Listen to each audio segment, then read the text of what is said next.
എന്നാണ് വിശേഷമൊക്കെ? ഇന്നെന്നെ ഈ ചാർജറിൻ്റെ അഡാപ്റ്ററും കേബിളും ഒക്കെ ആയിട്ടെന്ന് ചോദിച്ചാൽ ഇതെൻ്റെ ഫോണിൻ്റെ ചാർജറാട്ടോ. 120 വാട്ട്സ് ആണ്. 120 വാട്ട്സ് ആയതുകൊണ്ട് തന്നെ ഫാസ്റ്റ് ചാർജിങ് ആണ്. പെട്ടെന്ന് ചാർജ് കയറും. അത്യാവശ്യ ഘട്ടങ്ങളിലൊക്കെ ചാർജ് കുത്തുക, ഓടുക.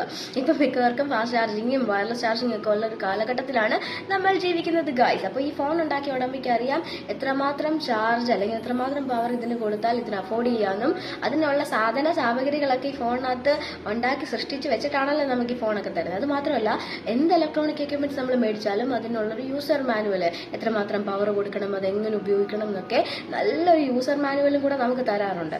ഇപ്പം മിക്ക ഫോണിൻ്റെയും കൂടെ ചാർജർ കിട്ടാറില്ല, പക്ഷെ എത്ര വാട്ട്സ് ചാർജർ ഉപയോഗിക്കണം എന്ന് കൃത്യമായ നിർദ്ദേശം നമുക്ക് തരാറുണ്ട് അല്ലേ. അപ്പോൾ നമ്മൾ എന്ത് സാധനം മേടിച്ചാലും അത് ഉണ്ടാക്കുന്ന ഉടമസ്ഥനറിയാം അതിന് എത്രമാത്രം പവർ കൊടുത്താൽ അത് കേടാവാതെ പൊട്ടിത്തെറിക്കാതെ കത്തിപ്പോകാതെയൊക്കെ നിൽക്കുമെന്നറിയാം. ഈ 120 വാട്ട്സ് ഒരു 30-40 വാട്ട്സ് ഉപയോഗിക്കുന്ന ഒരു ഫോണിൽ കുത്തിയാൽ എന്ത് പറ്റും? പൊട്ടിത്തെറിക്കും, കത്തിപ്പോകും. മാത്രമല്ല അതിൻ്റെ ചാർജിങ് പോർട്ടിനൊക്കെ കംപ്ലൈൻറ്റ് വരും. അതുകൊണ്ട് നമ്മൾ അതിൽ കൂടുതലുള്ള സാധനം ഉപയോഗിച്ച് മണ്ടത്തരം കാണിക്കാതിരിക്കുക എന്നുള്ളത് എൻ്റെ ഒരു നിർദ്ദേശം, എൻ്റെ ഒരു ഉപദേശമൊക്കെ ആയിട്ട് അങ്ങ് എടുത്തോ. അപ്പം ഞാൻ ഈ പറഞ്ഞു വന്ന സാധനം എന്ന് വെച്ചാൽ ഇലക്ട്രോണിക് എക്യുപ്മെന്റ്സ് ഉണ്ടാക്കുന്ന ഒരു കമ്പനി മുതലാളിക്ക് അതിൻ്റെ ആ ഒരു പവർ അല്ലെങ്കിൽ അതിൻ്റെ എന്തൊക്കെ സാധനം എന്തുമാത്രം ഉപയോഗിക്കണമെന്ന് കൃത്യമായ ധാരണയോടെയാണ് ഇത് ഉണ്ടാക്കുന്നതെങ്കിൽ സകല ലോകത്തെയും സൃഷ്ടിതാവായ കർത്താവ് നമ്മളിങ്ങനെ ഈ ഓരോ നമ്മുടെ പാർട്സും നമ്മുടെ ശരീരത്തിൻ്റെ ഓരോ അവയവങ്ങളും സൂക്ഷിച്ച് മെനഞ്ഞുണ്ടാക്കിയ കർത്താവിന് നമുക്ക് താങ്ങാവുന്നതിലും അധികം ഭാരം നമുക്ക് തരുമോ?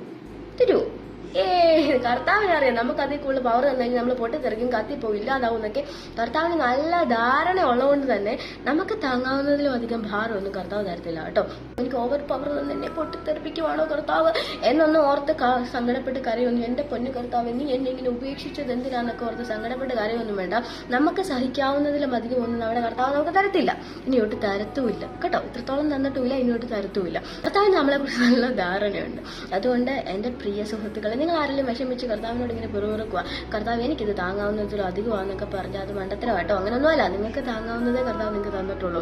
ഒരു കമ്പനി മുതലാളി അതിന് പറ്റുന്ന പവറിനനുസരിച്ചുള്ള ചാർജർ കൊടുക്കുന്നത് പോലെ കർത്താവ് നമുക്ക് താങ്ങാവുന്നതൊക്കെ നമുക്ക് കർത്താവ് തരത്തുള്ളൂ കേട്ടോ. നമ്മുടെ കർത്താവ് വിശ്വസ്തനല്ലേ.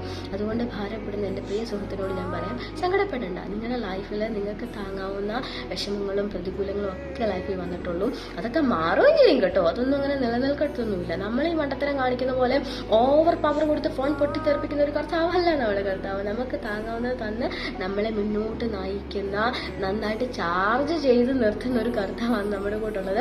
അപ്പോൾ ആ കർത്താവിനെ ഫോളോ ചെയ്യാം, ആ കർത്താവിനെ സ്നേഹിക്കാം. ആ കർത്താവിനോട് എപ്പോഴെങ്കിലുമൊക്കെ എന്തെങ്കിലുമൊക്കെ പറഞ്ഞ് പിറുപുറത്തിട്ടുണ്ടെങ്കിൽ, വഴക്ക് കൂടിയിട്ടുണ്ടെങ്കിൽ, പിണങ്ങിയിരുന്നിട്ടുണ്ടെങ്കിൽ ഒന്ന് പോയി സംസാരിച്ചു തരും. കർത്താവ് നമ്മുടെ കൂടെ എപ്പോഴും ഉണ്ട്. നമ്മളെ നന്നായിട്ട് നയിക്കാനും നടത്താനും നന്നായിട്ട് മെയിൻറ്റെയിൻ ചെയ്ത് കൊണ്ടുപോകാനും കർത്താവിന് നന്നായിട്ട് അറിയാം. അപ്പം ആ ഒരു കർത്താവിനെ സേവിക്കാം, ആരാധിക്കാം, എല്ലാം ചെയ്യാം. കർത്താവ് മാത്രമാണ് ദൈവം. എല്ലാവരും ദൈവത്തിനെ അനുഗ്രഹിക്കട്ടെ. God bless you all. By.